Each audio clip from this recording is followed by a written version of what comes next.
Recent టైంలో ఇలాంటి photos create చేయమని చాలా మంది అడుగుతున్నారు. చాలా ట్రెండింగ్ లో కూడా ఉంది. సజెషన్ లో నాకు రీల్ ఇవే వస్తున్నాయి.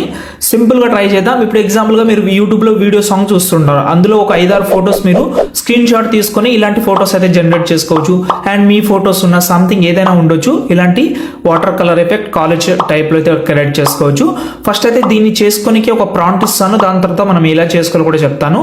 ఈ ప్రాంప్ట్ కోసం మాత్రం డైరెక్ట్ గా గూగుల్లోకి వెళ్ళండి. మీరు అక్కడ సెర్చ్ చేయని మీరు పికోరా అని లేకపోతే picora.com సెర్చ్ చేసినా నో ప్రాబ్లం.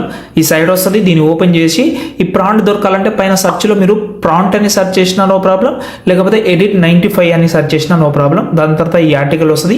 దీన్ని ఓపెన్ చేసి కిందికి వస్తే స్టార్టింగ్ లో మీకు ఒక ప్రాంప్ట్ ఉంటుంది. దాన్ని మీరు లాంగ్ ప్రెస్ చేసి కాపీ చేసుకోవచ్చు. ఇంకో ప్రాంప్ట్ కూడా దాని కింద ఉంటుంది. అదైనా ఇదైనా ట్రై చేయండి. తర్వాత మనం ChatGPT ఓపెన్ చేద్దాం. ఇప్పుడు ఎగ్జాంపుల్ గా మురారి మూవీ సాంగ్ ఉంది కదా, అందులో నేను ఎగ్జాంపుల్ గా గూగుల్ నుంచి ఒక 5-6 ఫొటోస్ నార్మల్ ఫొటోస్ తీసుకున్నా, లేకపోతే మీరు యూట్యూబ్ నుంచి మీరు వీడియో చూస్తుంటారు కదా, అవి ఒక 5-6 ఫొటోస్ స్క్రీన్ షాట్ తీసుకోండి. ఆ ఫోటోని ఇక్కడ అప్లోడ్ చేసి ఈజీగా మీరు ఆ ప్రాంప్ట్ ఏదైతే ఉందో అది పెట్టుకుంటే మీకు ఇలాంటి ఫోటో అయితే జనరేట్ అయిపోతుంది. చూడండి, చాలా అమేజింగ్గా ఉంటుంది. మీరు ఎన్ని ఫొటోస్ పెట్టినా వచ్చేస్తుంది. ఒక 2-3 ఫొటోస్ పెట్టినా కూడా వచ్చేస్తుంది. నేను ఇక్కడ చాలా ఫొటోస్ చూపిస్తాను మీకు ఒక ఐడియా కోసం. అండ్ స్టార్టింగ్ లో కూడా చూపించాను. ఇలా సింపుల్ గా ట్రై చేయండి. ఇంకో ప్రాంప్ట్ కూడా ఉంటుంది, అది కూడా చాలా బాగుంటుంది. ట్రై చేయండి. మోస్ట్ వైరల్ ఫొటోస్ ఇవి. ఇంకేమైనా డౌట్ ఉంటే కామెంట్ చేయండి.